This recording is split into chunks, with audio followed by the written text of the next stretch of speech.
Amana oneka mufana akagona kuvhurira momba. Mumwe murume mukuru agona kutovhurira mombe idzodzo. And yeah. Ndo mombe dzedu idzo. Chazonyatso kupa video rakamira nyatso kuradza mombe dzacho. But anyways guys, what's gonna be happening in this video? Gogoenda kumunda nochigara garden yami nochigara manhingirwa. So panapa tobika kanonzi ka lunch kemabhachura. Ndini chef ini ndausota ka lunch kemabhachura sada usota soup. Wari bado masumona kutomai. Padara panapa mana. Alright. Ironzi dara. Zvimonasirwa madota vanoiziva here panonzi padurunuru. Unonzi chi? Durunuru. Havazizive kamadhirezi ari kuonesa. Ndizvo katomai. Ronzi chi? Durunuru. Autozi ndara. Mambogara umushe. Zvimonasirwa madota inonzi durunuru. Hamuzizive tomai. Mambogara umushe namda.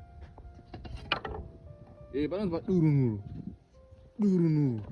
So guys, chef praise. Vada kusota madomasi. Goga zvatisotera rice kare munomu. And those quick come kitchen me. Kitchen yemabhachura. Rimbo rice rachiri munomu. Mune chibago. Asi mukapota chero. Kuenda raita brown rice. Asi ndatinga parboiled. Asi ndatinga parboiled rice. Rero ronzi basmati inodhura. Ringachina ranzi basmati inodhura. Isusu magetosi. Toshanda nezvibackground. So guys, let's make soup panapa. Atidye rice nemagetosi and see what's popping. Zvinopera sei. Do you understand? So make sure you stay tuned. Let me go and take madomasi and see kuti zvinopera sei. Man, chakupe 2 nchikuradza izvezvi kuti avafamba panapa kuti. Zvinopera sei zvifamba sei zvichibva kupi nekupi. You understand? Yeah. Ndo dining ragugu wangu. Wandomuona papa? Kupi? Straight. Ndio kuna madomasi acho. Ndarashia ku bedroom here. Ngoti batsiro shamba ndashaya. Mara ndatora madomasi panapa. Samana crisis yakuitika panapa. Crisis yekuti mchembere unofamba makizawo. Shamwari kana pasina samanje vakuma magetosi ari panapa anda system yekudya masina mchembere. Saka mchembere abaya masina. Saka zvada kuti panapa totobika madomasi adzi manyowa way. Isina madomasi, isina mafuta. Izvo katoma. Tobika sesupu yacho. Pado mafuta. Aripo. Okay, mafuta awanika. So pauda noti tishire kugeza unozi madomasi mvura. Yongeza madomasi because manga ari mamushibo. And pota che black padara. So mvura tiona apa? Okay. So yeah, mana. In life sometimes you have to adjust to every situation, ne? Because munhu wakararama life yekujaidzwa, wakashanya zvinokuomera wakaenda nogara kumusha zo unonya beneto mai. Munhu ufara kuadjusta kuma situations in life. Yes, because life is too short, life is not permanent. Munhu ufara kushana nezviripo. Vanhu vatozoti akatogara pajoza vanhu unotozviramba kana vari pa new subscribers. Titori kunoku. Zvimonera. Maiziya. Because you have to adjust to every situation. Iri paground. Home is the best. Waibata. Saka sambodawo wazvinyepera. Unongoya kuno. Waona manje. Kuno kumusha. Saka ya. Anga ari wariko adzoka. Anjero wakafona kodzoka kunyika kwako. Saka musati ganzire kuti mazoenda ku UK maenda ku. Kwese kwamuri koko. Munongodzoka chete. So right. Tiri vatano. Kana muzina mota tonotora inengoro station. Mota iripo. Tinotora station. Right. So mana, madomasi aita panapa. Pada banga ndakarabata rafamba sei. Banga wamburi bata naka. Ndicheke to. Banga panapa. I'm going to read the best one. Akabezwe so. Mandi ngori sumburudza ngene kuti. Wasukuruza. So yeah, stay tuned. Atichanda pote baba. Wale ndeni. Samana. Chef wakunorwa mezawo panapa. Chef Manyama. Kwa hiyo unaweza mafuta. It's too late kwenda kugarden uno nyingine. Unotema maonyeni so don't mind about please some zoro wangu mwana wanatete venyika. Sura. But yeah. So try momo. And mafuta the wire. Welcome to Roots. Okay. Tuone ndira sepa na. Zvinhu machembere netwa budget ka. Tuone ka soyi ndakwanzira. Sanda karwana mchembere. Okay. My use there. Amen. So I guess ndaisa pana apa miro mafuta apisa. Ndenga ndachanga apisa. Tatoka na madomasi edu. Tokanda salt. Iru salt. Salt rapa pe. Ora thank you for now. Katapedza takutoka na madomasi edu nechimomo. Zvotagwata zvokwata imomo. So yeah. Stay tuned. So I guess mafuta anenge apisa panapa. Kwakutoedza chi. So mashallows taita kusimbuka nogarden because we are hungry guys. Tachika chinozi chibage nemanhanga makuseni netea. Nzara china truwa. Saka panapa ndakutoedza salt. I don't mind about this one. I know it's dirty but it's okay. Chef village, it's normal. Munyo waiswa ko. And then mugoti ko. Ndushanza mugoti kanoshanza spoon. Pane spoon here? Spoon ipadara.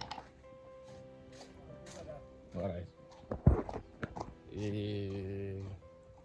Takatopedza mai manje. Ndetsa mvura kandokovhara kuti zvite kwata. Alright. Tune panapa tuone. Tora ka spoon kadika ni? So yeah. Takutozokera uno kurunga masingedu. Zvakatovharana. Juma wasarazoka. Okay. So guys,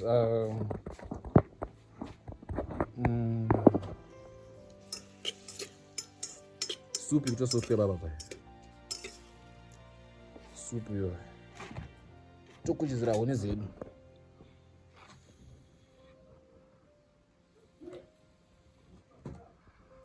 Zukuitika pa reserve. Guys, awamwe motogara pamwe ndi salad. Ba matozorota mukomana number 1. So yeah, when guys, the way I hate this thing, kitty. But anyways, where's the lid? Can I say so? Tatofa. Tozona na shinga zvaipo. Stay tuned. Nakuzvida kwarenjita.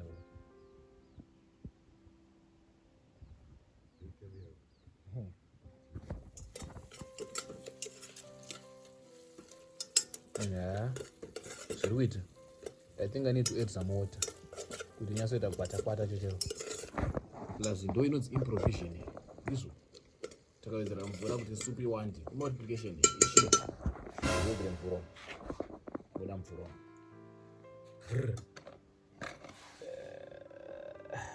Okay, anyways.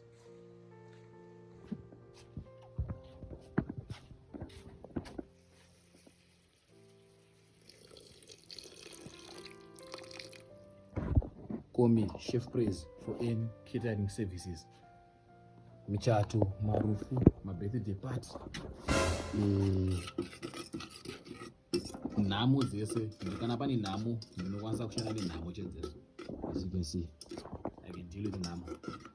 And everything, man. I'm a best chef, best cooker. You can see all of you. Yeah.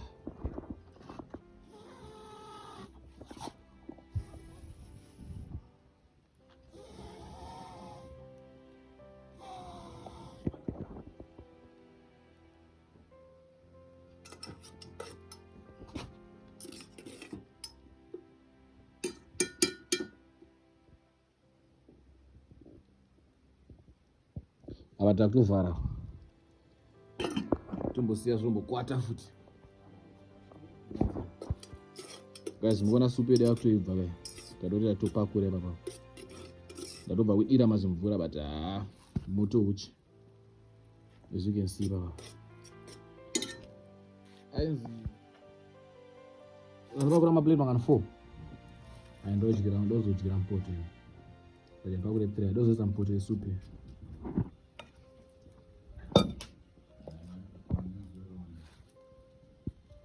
So. Ndokupedza mpoto papa. Wadozorwa nechi? Padis.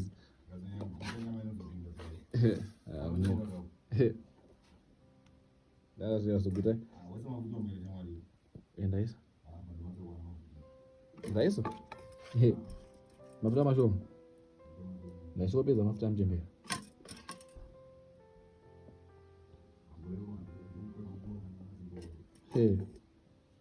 Sasa mtembera lipo. Supu ndoita shoma. Ndaswetesa.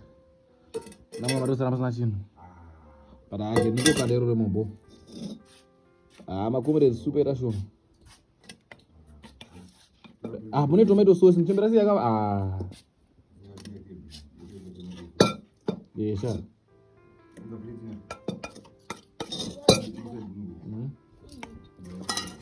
Ndakadzika tipoti yetii. Ina ndaomwa tea pepe. Ndamboidadira but andikunzwa kuida. So yeah guys, I beg you, thank you for watching this to the end. Those are big one chef. Chiti chikafu chemo kwa. Thank you for watching the video to the end. Make sure you like, comment, share, subscribe to my YouTube channel for more and more wonderful and beautiful content. Please make sure to check out the next vlog. It's farm tour, house tour and farm tour as well.